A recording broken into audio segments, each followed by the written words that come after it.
अब जैसे पुण्यात्माओं ये त्योहार मनाए जाते हैं, एक भक्त कह रहा था, एक नहीं बहुत से ऐसे भक्त में मिलते हैं, एक दो याद रह जाता है। उसने बताया था जब दीक्षा लेने आए किसी भक्त के माध्यम से साथ आए वो, उन्होंने बताया जी हमने आज 10 वर्ष हो गए कोई त्योहार नहीं मना लिया। कारण क्या है कि कभी तो हमारा एक 5-4 मेरे चाचा ताऊ 5-6 भाई थे, उनमें कभी तो किसी की मृत्यु हो जाती है, किसी खास जवान की, कोई बहन विधवा हो जाती है या घर का सदस्य मर जाता है। हमने 10 वर्ष हो गए कोई त्योहार नहीं बना लिया। तो पुण्यात्माओं अब वो त्योहार क्यों नहीं मना रहे? और जिनके या बिजली ना गिरी है वो नाचें गाँव बकवाद करें, खाक त्योहार। यहाँ पर तो कहते हैं, परमात्मा कहते हैं कि यदि आपको समर्थ की शरण मिल गई फिर तो यहां आप खुशी मना सकते हो, और वो खुशी भी राम नाम में, भक्ति में। आपका ये त्योहार है सत्संग में आना, परमात्मा की भक्ति करो, सेवा करो, सिमरन करो, दान करो जैसा आपके हाथ से छूटे। तो ये आपकी जो है ना त्योहार है। इसके अतिरिक्त आप क्या देखा दास ने, ये होली मनाते हैं। होली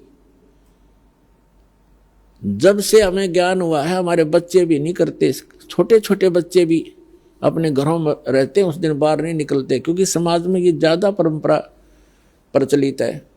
तो उस दिन क्या करेंगे, गंदा पानी, रेत, गाँवों में तो बहुत बुरा हाल है, और लाल मुंह कर लेंगे बांदर की तरह, सारे दिन धक्के खांदे आंडे, और हम अपना बैठ कर भजन करें दरवाजा बंद करके।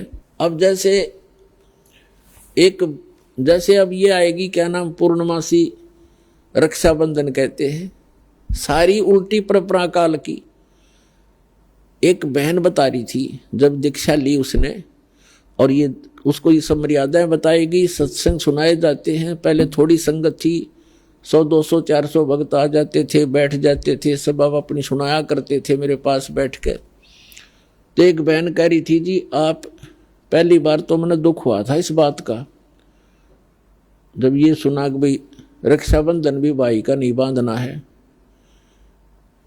तो अब मुझे पता चला कि मैं रक्षाबंधन वाले दिन अपने भाई के रक्षा बांधने के लिए गई थी, रक्षाबंधन राखी बांधन खातिर गई थी, और मेरा भाई किसी कामवश मोटरसाइकिल पर गया हुआ था और उसकी इंतजार कर रही थी। अब क्या हुआ कि शाम के समय दुर्घटनाग्रस्त हो गया मेरा भाई, मृत्यु होगी, और उसका शव आया। ओए होए, पुण्यात्माओं हम रक्षाबंधन किस लिए बांधते हैं भाई के, बहन, कि हमारी रक्षा करे।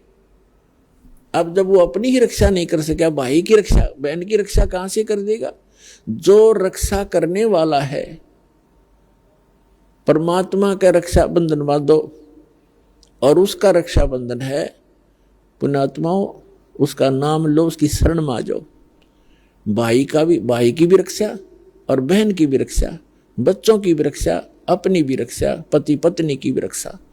तो हम भूल चुके हैं इन परंपराओं में, परमात्मा को भूल गए और अपने ही इस मकड़ी वाले जाल में फंस कर जीवन नाश कर जाते हैं। तो पुण्यात्माओं इन परंपराओं से हमने वापस होना पड़ेगा और उसी मार्ग पर आए। हम जैसे सफर कर रहे हैं तो सफर के अंदर ज्यादा सामान लेकर के नहीं चला जा सकता। तो ये जितनी परंपराएं हैं ये हमने लाद रखी है बेमतलब की, इनसे हल्का होकर ही हम इस सफर पर सफल होंगे और इनको हटाना होगा।